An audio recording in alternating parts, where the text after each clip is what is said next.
Now I'm gonna start tapping into your expertise because I have so many questions about enhancing your running, right? Yes. I'm 44. I've been running for We're the same age. really? Yes, Okay. exactly. When is your birthday? 2nd of July. Oh, okay. When is yours? September 10th. September 10th. So I'm older than you. So I know better. Yeah, I know better. So for me, the running is going out of the door 3 times a week. Yes. I try to alternate between the running styles like long and slow, intervals and stuff. Perfect. But I think from what I heard from you and others, watch out, is that there's more to it. There's more that you can do to enhance your running. Yes. Strength, nutrition. Can you talk to us a bit about that? Yes. So mainly, let's start back to running. So running puts a lot of pressure on your joints. Yeah. So if your joints and the muscles around the joints are not strong enough, Okay. that impacts all the time on your hip, on your knee, on your ankle. It's not going to sustain. Makes more sense? Yes. So that's what we're doing at the gym. We're looking at these big muscle groups, your glutes, your quads, your calves, and your ankle stability in the gym. I would prioritize this. But can ignore, like, excuse my ignorance, right? No? I'm running now and I'm working out those muscles. Why do I need to do Exactly. strength? You're putting a lot of pressure. This is not natural. Okay. What we're doing now is not natural. Okay. So you're not strengthening the muscles, you're impacting the joints. I see. Okay? Which makes the joints pretty strong, but you're tearing them. Okay. All right? So think about it as an elastic band. Yep. And you keep doing this. Yes. You keep pulling. You Okay. keep pulling. But you're not strengthening what's around it. So that's why sometimes people say, I have a bad knee. I can't run anymore. I am not a strong runner. You're not. So a hill like that, you're using your quads. Yeah. And your way down, you're using more hamstring and Yeah. glutes. So Okay. if these not as strong, they're not gonna hold you. Yep. You're not gonna be fast. You're not gonna go the extra mile. Yep. Makes more sense? Yes. Now, But all right, upper body, why it's important. Look what we're doing here. We're moving that. yeah. So a lot of people ask why the shoulder hurts when they're running. Yep. Exactly. Guys, you're opening up your pecs, you're using your muscles. So it's a full body workout when you're running, but you need to strengthen the joints so it can hold you for that long. You're strengthening more your cardiovascular, Okay. but you're losing the muscular. Okay. Can you explain to me a bit about the difference between I don't know the scientific terms, you probably know, Sure. but a repetitive long exercise Yes. like running for a half marathon while compared to doing Short like leg push, right? Right. What do you call it? Like leg press. Sorry. So there is so this is a strength workout. What you're doing now is more endurance. Okay. Okay, repetitive, long distance, same movement, same movement. Yes. Right? Like a machine. Yep. If you think about it, it's like a train. So you're actually having a lot pressure on these joints because of the repetition of those moves. Add to this, you're weak and your muscles are not activated. Yep. So you're not activating the right muscles while you're running, believe it or not. So what you want to do is that your heels all the way back to your butt. So you're squeezing your hamstring and your glutes at the back. You don't know how to do that if you don't hit the gym. I see. If your glutes are sleepy, you will never feel them. I see. Make sense? Yeah, yeah. So that's why we wanna do the bridges, why we wanna do hamstrings, we wanna do deadlifts, we wanna do squats. Hello, sorry. We wanna hit the gym twice a week to 3 times a week, doing one full body, one leg, and one upper torso. I see. Or upper body. Okay. And core is very important because that's when if something happens, that's what's gonna hold you. if you're running on ice, if you're running on an even surface, that's where your core holds you. So adding core exercises to you will make you a better runner. Yep, yep.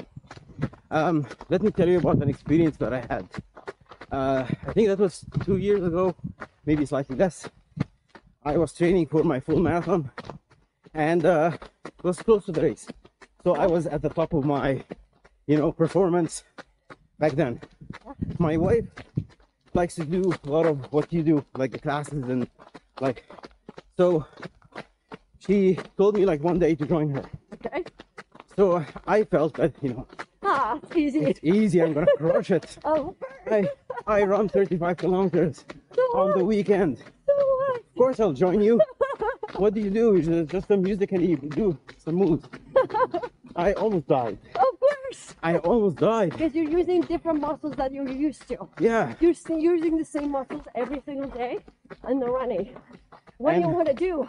You want to take that brain shift from your training, and you want to have away from your muscle memory, and you want to surprise your body by, oh my God, what is happening right now? Yeah. This is a different exercise that activates a different muscle group that you've never know that it does exist in your body. Yes. Yes. I think as much as we love running, there is part of it that is very repetitive. It is. I used to be tennis player. Here we go. I was never very good at it, but when I play tennis now, I have the same feeling that I haven't been training my body for the lateral movement. Exactly. Running Side has to given side. me the what do you call it, stamina. Yes. So I can play for hours and I don't feel anything. Awesome. But the side to side movement, I'm really The lateral movements, yes. So you want to, that's what we're talking, why the core is really important. So you want to do the rotational exercises, right? yes. So like a mind, if you go to the gym, it's going to be a mind rotation or just a cable rotation or thrush and twist side to side. People ignore these kind of exercises. Yes. But rotation is the 7 fundamentals of movement. So the 7 fundamentals of movement is a squat, a lunge, a deadlift, which is a deadlift, which is a hinge, and then you got rotation, and you get push, and you get a pull, which is your chest, Yep. your back. All right, that's what you got. I see. You have to train all these movements, and then you have the carry, which can be here or on the shoulder. So you want to have that stamina of the carry.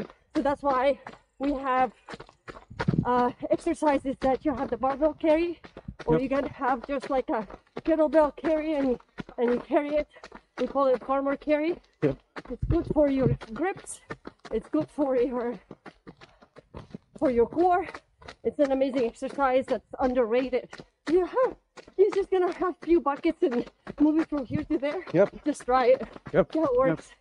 No, that's very interesting because, sometimes us runners, we think that, our time is limited. We all have families and kids and work. Sure.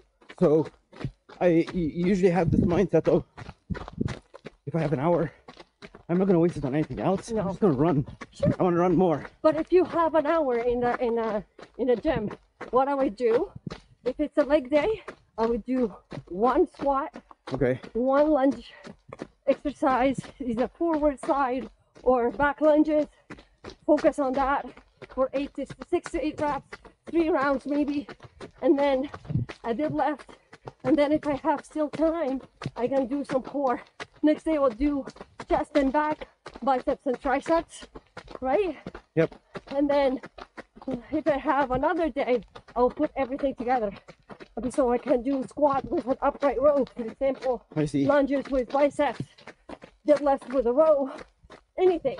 Okay. So I'm working all the muscle groups, and then I add the rotation, and then I add a farmer carry, or just to carry weights on my shoulder and go for those squats, heavy squats. Yep. So I had all the movements, all the rotations, and then finish with nice core exercises. Okay. Anyone can get exercises on the internet these days. So just do 3 to 4 exercises. Repeat each one for 10 to 20 reps. Okay. You're done here. Yep. Right? Yep. Nice. Awesome. That's an hour. Yeah, exactly. That's an hour. And it gives you the variation that your body needs, not just focusing on one or two movements. Exactly. Okay, awesome. All right, Mona. Uh, You're a nutrition specialist as well, yes. which is very, very important. Yeah. So I have two main questions for you, and feel free to elaborate. First question, the role of nutrition. We often ignore, like we focus on running and exercising and being consistent, Yes. but we don't pay attention to what we put in our mouth. Yes. Right? Okay. Can you talk about that, please? Okay. So I'll give you two. There are two things in this one. First, it's proven that what goes in and goes out, right? Yep. It's not equal. Meaning, we're not all food is the same. Yes. So if I have 200 calories from a chocolate bar, it's not the same 200 calories from half avocado. It's not the same. The macro and micronutrients are not the same. The chocolate bar is better. It is better, but it's not giving your body the nutrition it does need. Okay. Makes more sense? Yes. So, on the big scheme of things, yes, a lot of people, they will die hard to prove me wrong, and they want to eat McDonald's, they want to eat chocolate bars, Yep. they want to eat whatever. But in the long run, these are toxins, and it's really a big, what can I do? It's on the liver will suffer. Okay. Your skin will suffer. Your Yep. hair will suffer. Yep. Your performance will suffer. Yeah. Because you need micronutrients and macronutrients. So the macronutrients are three things. You want to focus first on protein, and Okay. it's not in our age. After 30, it's not exchangeable. Meaning, if you're not taking your protein every single day, what your body needs from protein, it does not store it to next day. Oh, I see. You have to hit your protein goals every single day. How do I know? Sorry for interruption, but how do I know that I'm hitting my protein So goal? it's anywhere. So in kilo, do your it's your body weight Okay. in kilograms Yes. times 1. That's the minimum. All right, and it's 1.2 for people who are athletes are hitting the gym. So it could be for me 120 grams of protein. That's a lot of protein. That's a lot of protein. That's a lot of protein, more than you think it is. Yeah, I know. That's more than you think.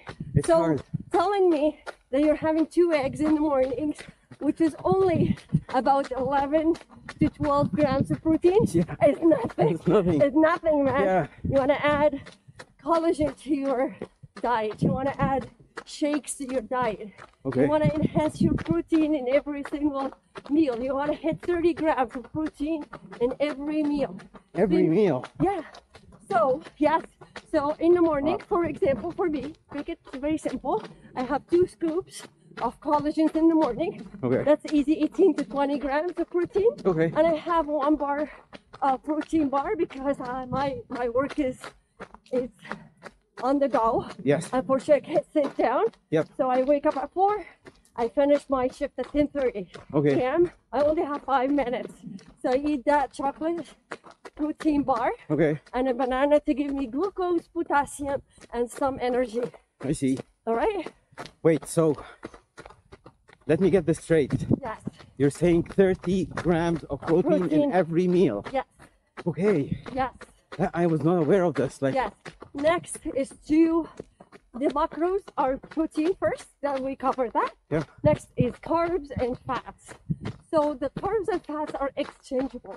You can exchange those, meaning you can take away from the carbs and the fat, and the day you have a lot of fat, you can exchange it with carbs. Yeah. You don't have to hit the grams of carbs and fats every single day.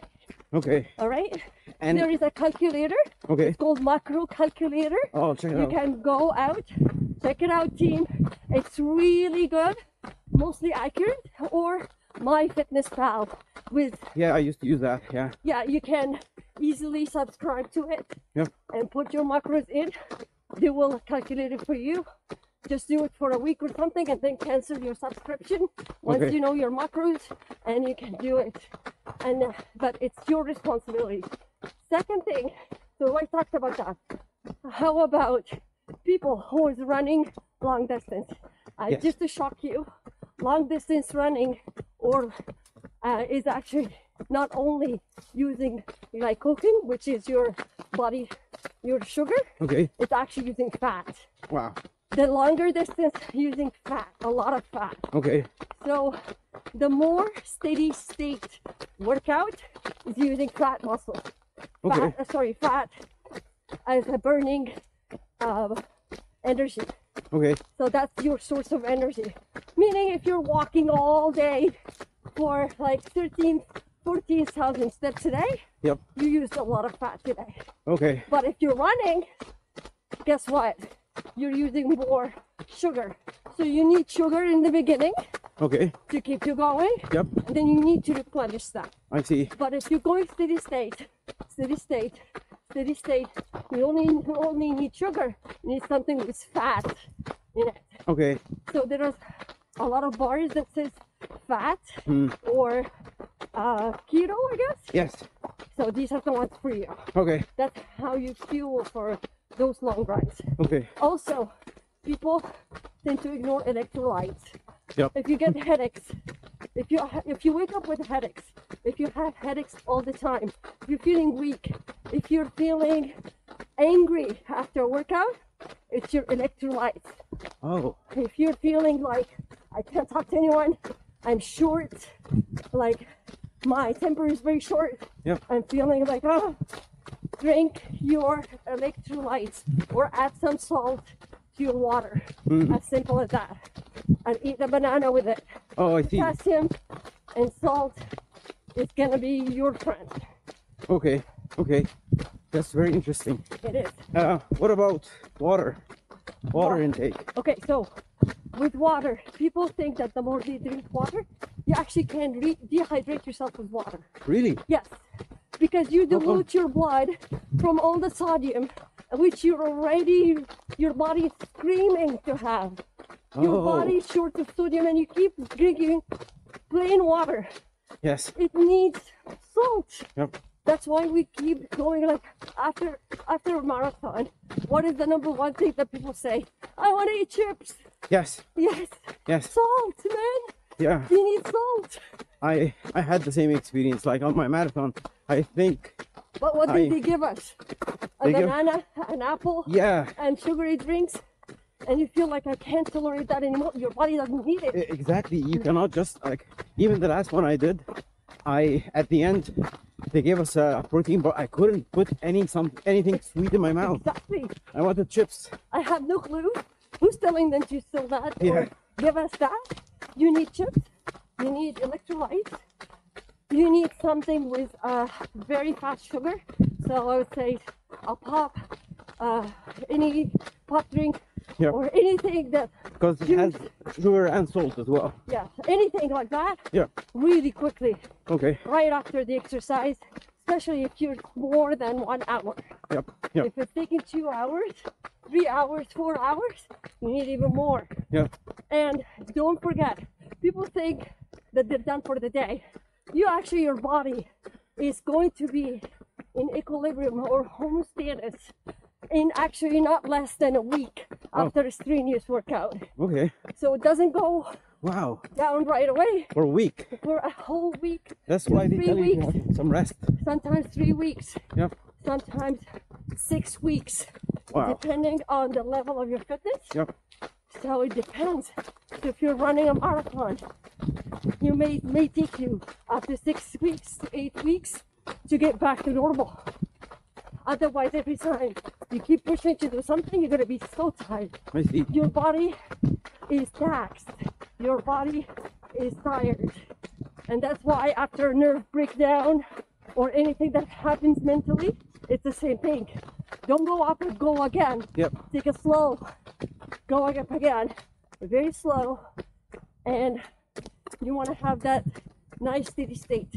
Don't push again until you feel like, oh my God, now I feel again. I can go again. Yep. So nutrition and rest is really important. I see.